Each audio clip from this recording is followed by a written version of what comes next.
Guwapo, meron tayong itag dito na ibinilad ni Marlo sa init. At dahil na-addict nga rin kami kakanood ng itag, tulad nila Itag TV, nila Dixon, ganun, ginaya namin to guys. Kaya isasahog lang namin to, lambong-lambong. Titignan natin kung anong magiging resulta. So ito guys, ginayat ko na yung itag. Di ba? Tanga-tanga. Taro ko yan eh. Habang ginagayat ko nga dyan yung itag guys, siyempre gumagayat na rin dyan si Marlo ng sibuyas pang pasahog. Ang sasahog niya lang pala yun, nabubulol ka na naman. Pasahog lang talaga yan guys, sibuyas, sili, tapos luya. Basta yung pangpakuan lang guys, yung pangpaboil lang ba, pangpaburok lang ba, ganun ba? Grabe ba? Guwapo. So na yun, no? Sarap ng taba niya guys. So. Tapos ko nga palang hiniwan na yung itag, sinunod ko na yung karne. Alangan naman hindi mo iwain yan ng buo, ganyan na. Tanga-tanga ka na pag ganun. Sa mga umabot nga pala dito sa video na to guys, maraming salamat sa mga suporta pa rin kahit konti pa lang followers natin. Laban natin to. Grabe ba? Guwapo. So dito guys, isinahog na ni Marlo lahat, nilagay niya na lahat dyan. Ganyan kami magluto eh, sunod-sunod na lang, wala nang gisa-gisa. Sabi ko naman sa inyo guys, di ba yung pang boil lang na luto. Basta malasahan lang, pero mas malasa talaga pag yung itag yung natikman mo. Pero syempre mas malasa ako. Guwapo!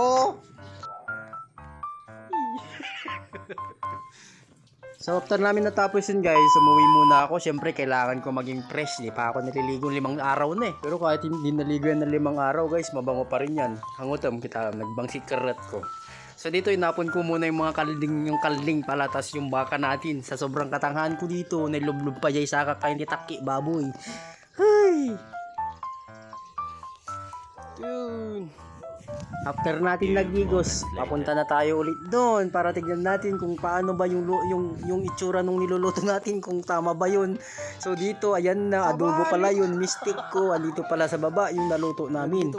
Ayan guys, guwapo. Siyempre guys, pag may ganyang pagkain na, alam nyo na. Alam nyo nang kasunod nyan, dapat nyan may kasamang panulak. Alam nyo na yun. Diba?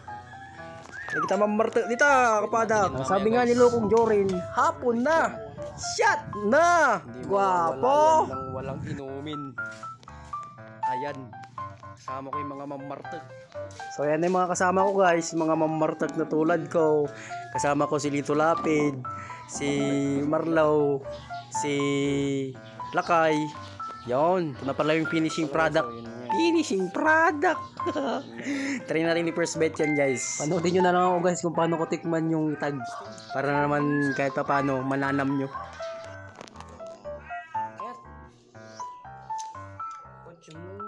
Nagnanam. So yun guys, nagnanam. Guwapo. Salamat sa mga nanood hanggang dulo. Few moments later.